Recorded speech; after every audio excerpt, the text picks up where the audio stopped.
Welcome back to another Alliance War video. We have 4 Loki versus LVT.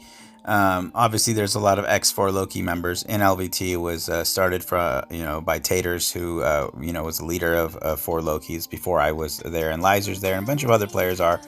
They banned Ghost, Valk, which was interesting. Omega Sentinel and Herc and Torch are banned. So let's get into the first fight of my war.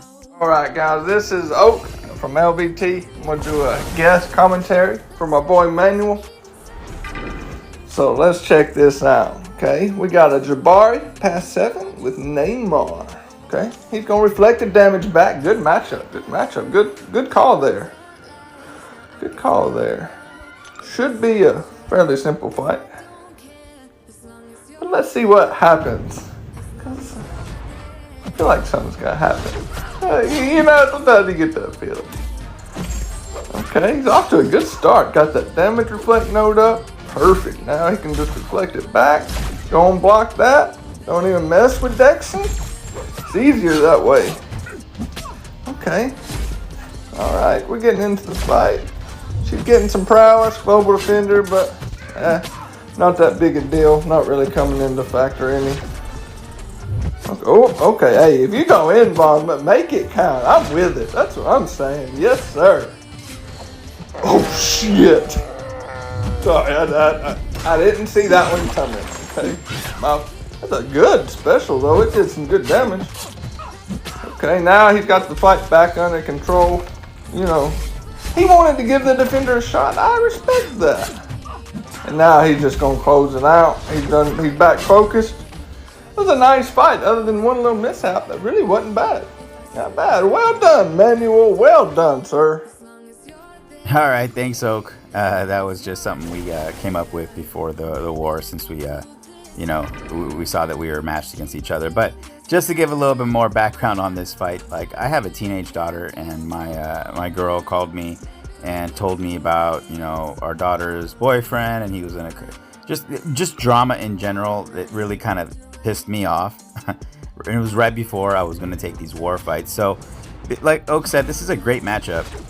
He's going to reflect all the damage. He does plenty to hurt her, and my plan is just to not Dex. Like he said, it's my only Namor fight, and that was the plan. Just manage the prowess. I have an indestructible boost just in case I push her to an SB3, and essentially I'm literally just thinking about this teenage boy who's dating my daughter, and my mind just kind of wavers, and it wavers at the wrong time because she throws. I lose my indestructible there, it kind of throws me off, and then I'm like, okay, I'm gonna trigger Imperious Rex and then throw my SB3 just to do a bunch of damage. But then she throws her special, and I'm ensnared, so I can't dex it because I can, my ability accuracy is reduced.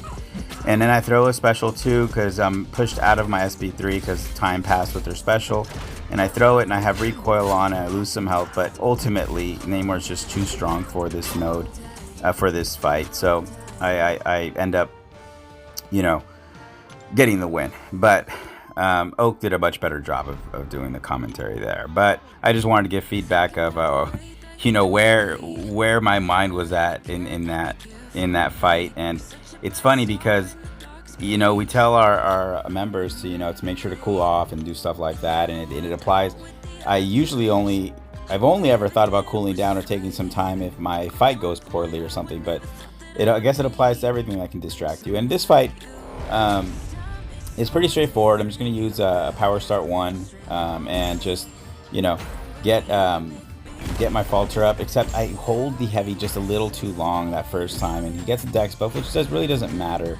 But I don't want to feed his MD, so I want to make sure that I ramp up to 100 without him going into Wrath sooner than later, so I can spam my SB3. And at this point, I'm like, okay, I want to dex this SB2 and then get to 100, but he goes into Wrath, so he shrugs my stun because he's stun immune. And now here the only thing I need to do is not eat a heavy because he'll power drain me and I'll lose charges. So he gets out of Wrath, and then I parry him and I'm at 100, and I have max recoil on since I'm not ramped, and I am going to do plenty of damage to spam my SB3. So It looked a little sketchy, but I've taken so many sassies that I was ultimately very comfortable and confident in what was going on.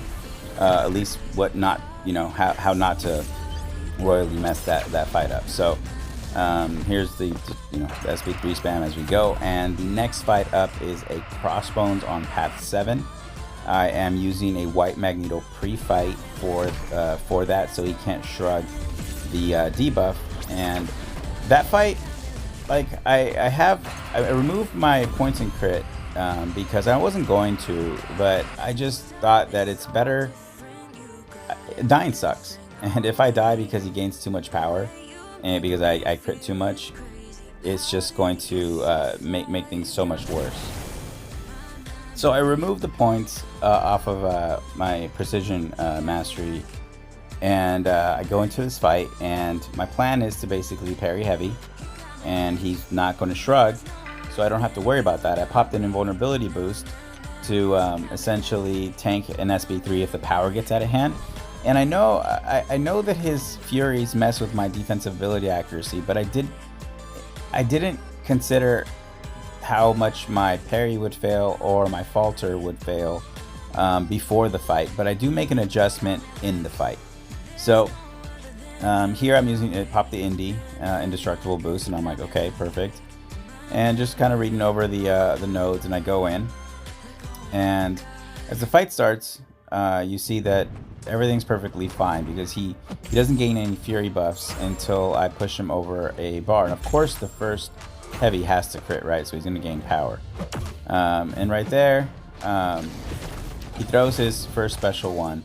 And you see me kind of wondering, like, okay, I'm a heavy charge to essentially get my falter up, but he hits me.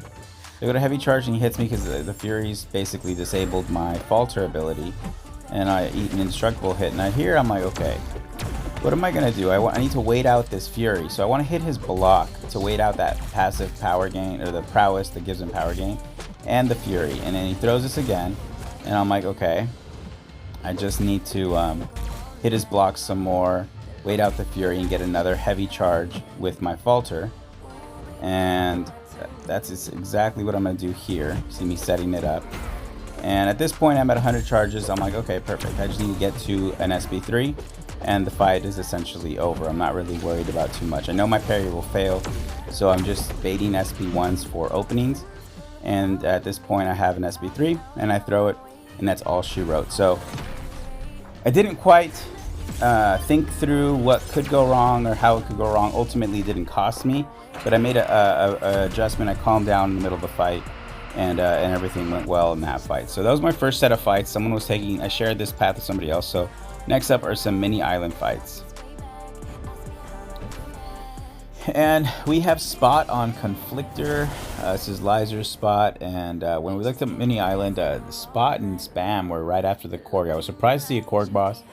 I took an R2 7-star Korg earlier in the season. I was for sure thinking that they were just going to make the boss something I couldn't X. But the Spot, initially, I was like, oh, this is just easy. Even with 3 charges here, I'm going to just White Magneto pre-fight and then parry medium heavy to just I don't want to trigger the prowess puncture because obviously it's going to hurt through the block.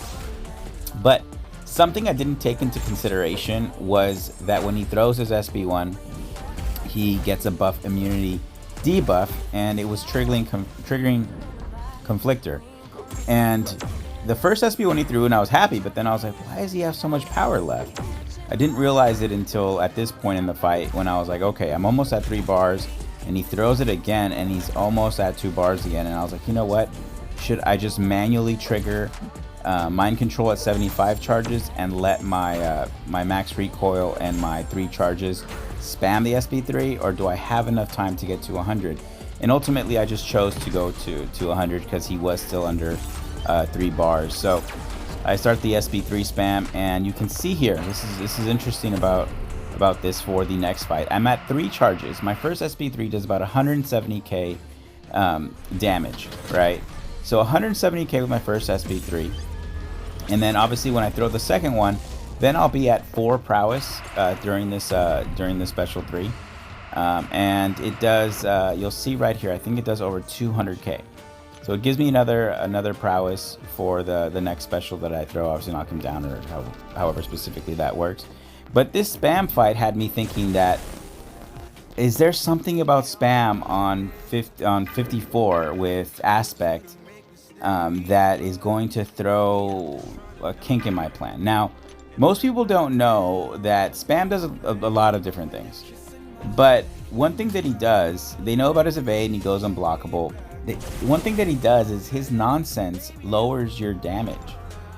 And that's something that you want to consider when you're trying to get a big special to pop off. And he has 265k. This is also a rank 5. There's a bunch of rank 5 defenders all over this map. I think they just force rank 5 defender rank ups or something like that. We don't do that in for Loki. We just rank kind of who we want. But we also like the rank 5 defenders. Like 4 of my 5 defenders are all rank 5.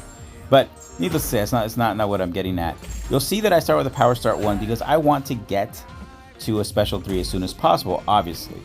But I'm also thinking that his aspect, when he can land a pork popper on me when I hit him when he's stunned, right? So I'm using my sig a little bit to get my charges up to 75 because I don't want to hit him too much while he's stunned. So right there I took advantage to heavy counter his SP1 so I don't have to hit him while stunned.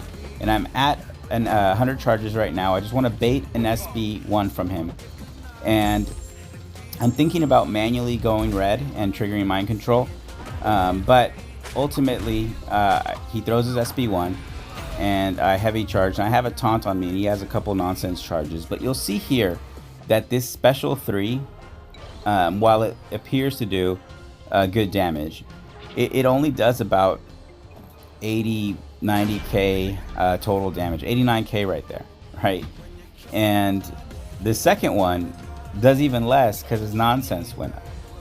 So that's just something you guys want to consider when you're fighting spam, that there's all the evade mechanics. Throw your SP1 as soon as you get it so he doesn't build nonsense. But when he does have nonsense, that he limits that damage. Like, so when people use Falcon versus him and he's not going to evade, but you want to pop off that special 2, I'm not sure if Falcon bypasses that damage reduction or not. But that's spam. Now let's take a look at the Korg fight. Alright, we have Lasers R5 Korg Max Sig, and I have a White Magneto pre-fight. I have a Horseman that was applied on that spot fight previously by Scar, aka Steve, our leader. So I'm popping a combat regen here, not an advanced power start. I don't want to use a power start 1 because by the time I get to 100 charges, I would have already got to a red naturally. With a combat regen, it just helps with the chip damage, which is ultimately what I'm afraid of. And I've taken this against a 7-star before, so I'm already comfortable with this. Basically, I'm just going to hit him, backdraft, and get the shield down. That's really not for anything in particular. I did crit once, so he's gaining power, which I don't mind because I want to push him to an SP2.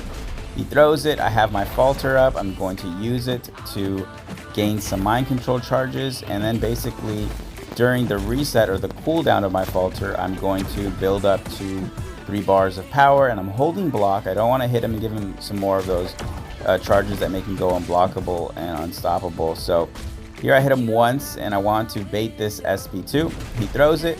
I'm going to dash away at him and use my falter and basically get to 100. Here I think about it. You see me hold block. I'm like, no, don't do what you did last time. Get the shield down. This fight is over. I just need to get his shield down. And here I think about pushing him to 2 bars just to gain more power, more damage on my SP3. But it's ultimately, I just decide just to throw it. Professor X Sig basically gives him more damage, more potency on his prowess, the higher amount of power the opponent has. And here I heavy charge into my special 3 after my first special 3 just to get more damage. I was hoping to kill him with 2 SP2s because Andrew's always complaining about fight time, and it's not my fault, it's Trevor's fault, because Trevor be taking forever with this fight. This is a 500 and something K, 500 to 600k Korg boss, and it's down in under 2 minutes, about 1:44.